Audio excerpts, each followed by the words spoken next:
Lá. Jair Bolsonaro criticou ontem a questão 37 do caderno de linguagens do Exame Nacional do Ensino Médio, realizado no domingo. Ela tratava de um dialeto utilizado por gays e travestis, o pajubá, e questionava o candidato sobre as questões, sobre as razões, que faziam a linguagem se caracterizar como elemento do patrimônio linguístico. Em entrevista ao programa Brasil Urgente, da Band, o presidente eleito criticou a questão e afirmou que no governo dele, o Ministério da Educação não tratará de assuntos dessa maneira. Abre aspas aí. Uma questão de prova que entra na dialética na linguagem secreta de travesti não tem nada a ver, não mede conhecimento nenhum, a não ser obrigar para que no futuro a garotada se interesse mais por esse assunto. Temos que fazer com que o Enem cobre conhecimentos úteis. Fecha aspas aí, disse o Bolsonaro. O capitão reformado negou que pretenda acabar com o exame, mas ressaltou que na gestão dele não vai ficar divagando sobre questões menores. O presidente eleito afirmou ainda que o Enem precisa cobrar o que realmente tem a ver com a história e a cultura do Brasil, e não com uma questão específica do universo LGBT. Segundo ele, parece que há uma supervalorização de quem nasceu assim. Vamos lá. Bom dia, Fefito. Vou começar com você. No programa de ontem, a gente falou aqui rapidamente sobre esse assunto, mas ainda não tínhamos a opinião do Bolsonaro. Ele a expressou no final da tarde de ontem. Quero te ouvir a respeito. E aí?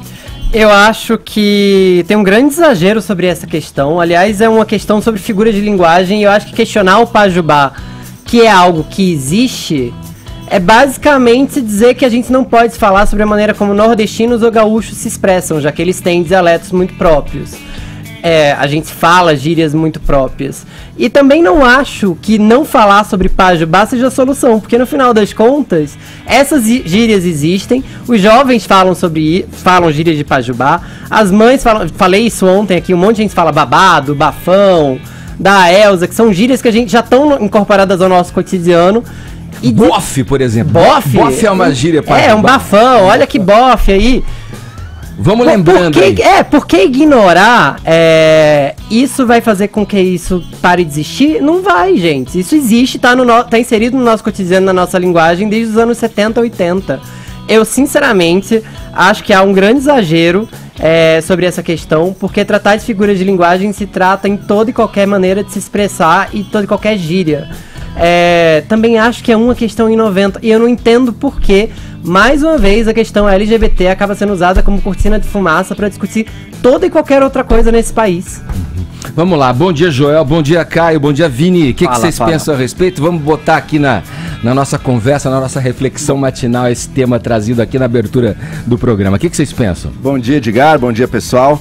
Olha, eu acho engraçado isso, porque pensa do ponto de vista de quem olha para a linguagem no Brasil, para a língua no Brasil. É um tema fascinante. Você tem a criação de um dialeto, não geograficamente, mas por um certo tipo de pessoa, uma certa comunidade que se expressa de maneira similar e ainda com palavras de origem iorubá. Ou seja, olha que curiosidade histórica e que está existindo na nossa sociedade. Assim, é uma questão interessantíssima, portanto, o pajubá, independente da sua opinião moral, inclusive sobre travesti, sobre gay, independente de tudo isso, ele é interessante já do ponto de vista linguístico como um fenômeno que ocorre na nossa sociedade e também mostra para os jovens, e na verdade a maioria deles já sabe, só os mais velhos acho que não sabem também, que olha, elementos que surgiram dentro da comunidade LGBT, ou gay, ou dos travestis, tão frequentes, tão na nossa sociedade, tão perto, não é um mundo à parte, nem nada disso. Na verdade, acho que os jovens têm muito mais familiaridade com isso. É só uma preocupação do Bolsonaro, que ela não pode falar de sexo com minha filha de 16 anos, porque senão ela vai pensar nisso. Pode ter certeza que a sua filha de 16 anos já está sabendo, você que está com essa preocupação. Infelizmente é um fato, infelizmente. A realidade é assim, não tem o que fazer. Então, quer dizer, as pessoas esquecem que foram jovens, né? Exato, esquecem disso. E olha a preocupação dele, obrigar para que no futuro a garotada se interesse mais por esse assunto. No fundo, esse é o medo. Esse é o medo que você fazendo referência à existência de gays ou de travestis, você vai estimular os filhos desta geração a serem gays e travestis. Esse é o medo. Eu vou dar uma má notícia pra ele então. O reality show mais assistido no Brasil e de maior audiência fora dos Estados Unidos é RuPaul's Drag Race. É um fenômeno gigantesco, cuja tradução, inclusive, é muito aplicada em Pajubá aqui, porque todo mundo ama, inclusive meu pai e minha mãe. Ô, Caio, vamos botar um pouco de lenha nessa fogueira aí? Estamos do outro lado aí. Você pensa como o Joel, como o Fefito, ou você discorda? É que eu acho que aqui não se trata de fazer uma crítica pontual à questão 37 em si, mas mais ao espírito do Enem, né? E obviamente da academia brasileira. A gente já trouxe essa discussão aqui, falando que a universidade e obviamente os exames de acesso a ela, eles não representam mais uma pluralidade de ideias, né? Na minha época, o ditado infame era quem não cola não sai da escola. Hoje em dia parece que virou que quem não lacra não sai da escola.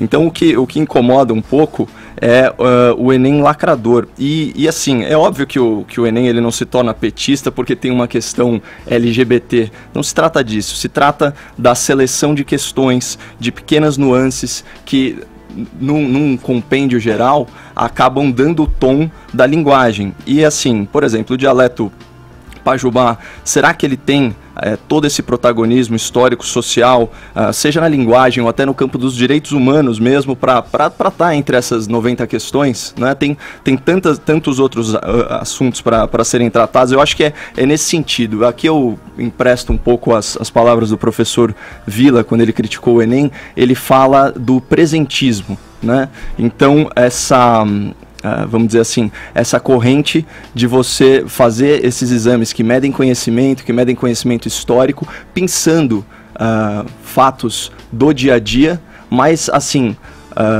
eles são selecionados com um critério nitidamente progressista. Mas, Caio, você acha que protagonismo de linguagem é necessário para virar uma questão do Enem? Porque, de verdade, assim, se a gente for falar de Tupi ou Yorubá, nenhuma dessas línguas é protagonista. E se a gente for falar de maioria sobre minoria, que é algo que tem se falado muito nesse país, a gente nunca vai poder falar que o nordestino fala oxente, por exemplo, já que todas as outras 4 regiões do país não falam. Que é um pouco o que o Joel estava dizendo, né? Não é a questão regionalista, né? É uma questão histórica, na verdade. É uma questão de origem. E que traz vínculos históricos. Por que tem palavras do Yorubá ali? Uma tese é porque gays, e especialmente os transexuais e travestis, que eram muito marginalizados, acabavam convivendo nos mesmos meios, por exemplo, de religiões afro, também marginalizadas. E isso criou esse intercâmbio que trouxe isso.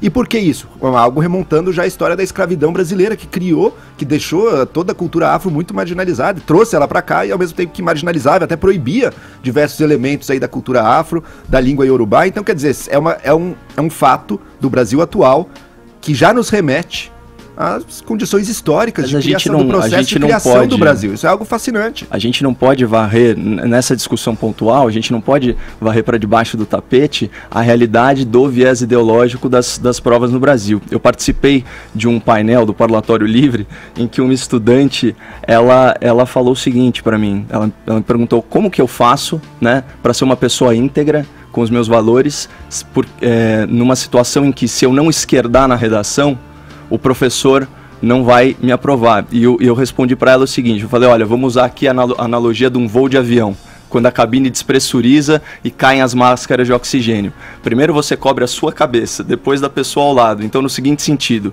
vai lá, esquerda na redação mesmo, passa, e quando você tiver mais estofo, né, quando você tiver crescido academicamente, profissionalmente, quem sabe você possa influenciar de forma positiva, não para doutrinar em sentido inverso, mas sim para oferecer pluralidade de ideias. E aqui eu tenho que fazer uma errata, porque a gente falou muito sobre escola sem partido nos outros programas que eu participei, e sobre a deputada lá de Santa Catarina. E a gente veiculou essa informação aqui, falando que ela estaria usando a camiseta do Bolsonaro durante o seu magistério, né, enquanto ela dava aula. Foi depois da aula. Isso, e essa informação é incorreta, então eu peço desculpas aí à deputada por ter embarcado nessa narrativa. Só queria pontuar isso. Bom, agora eu acho que a grande preocupação do Bolsonaro, Joel, nessa história toda, é realmente a busca por esse tipo de conteúdo. Né? Ele acha que você colocando isso para a sociedade, né, e isso vai obviamente que tem a repercussão, crianças menores até do que de 16 anos que não estão fazendo o Enem, estimulem ainda mais essa busca delas por esse dialeto. Eu acho que daí que está a preocupação do Bolsonaro, que sempre foi uma preocupação dele desde a época do kit gay. O medo é que as crianças virem homossexuais. Esse é o medo que tá por trás da... Ô, gente, deixa eu dar uma notícia, cabeça do Bolsonaro. Porque o Bolsonaro pensa assim. Então, mas Vini, tem uma questão sobre isso. Independente da sua opinião sobre se nasce ou se vira homossexual a partir de alguma influência cultural, o mundo tá aí. As coisas estão acontecendo no mundo. Não falar sobre as coisas não significa que as coisas não vão continuar acontecendo. Deixa eu só ponderar uma coisa aqui pra gente fechar esse assunto. Joel, Caio, eu queria ouvir vocês, mais especificamente pro Caio. Essa alegação de que não há relevância nessa colocação, nessas questões que a gente está refletindo e falando aqui do Enem, ela também não serviria como uma maneira de oprimir um lado ali, de você falar, olha, isso não é relevante porque a nossa cultura erudita, não cabe coisas assim. Não seria já uma ferramenta utilizada no discurso do presidente eleito? Olha, nós vamos também usar desse artifício para oprimir as minorias, enfim. Porque na própria prova, na redação do Enem, as recomendações são, olha, se você incorrer em algo que vá contra os direitos humanos, que expresse uma manifestação racista contra minorias, contra a raça, enfim, contra a religião, você vai estar zerando nessa prova. Já é uma... Será que isso vai ser acusado como ser uma ferramenta de manipulação também, de doutrinação dentro da prova? Não é possível. Há um exagero, eu acho que a gente tem que olhar as questões da ótica desse momento polarizado que a gente vive. Eu porque, acho por outro lado, poderia ser uma opressão também, visto como uma opressão. Olha, vamos abafar essa galera aí. O discurso do Bolsonaro, ele tem que ser sempre interpretado como uma reação à supervalorização das pautas da minoria, né? Eu acredito que uma democracia é o regime das maiorias que respeita as minorias, né? Acima de tudo.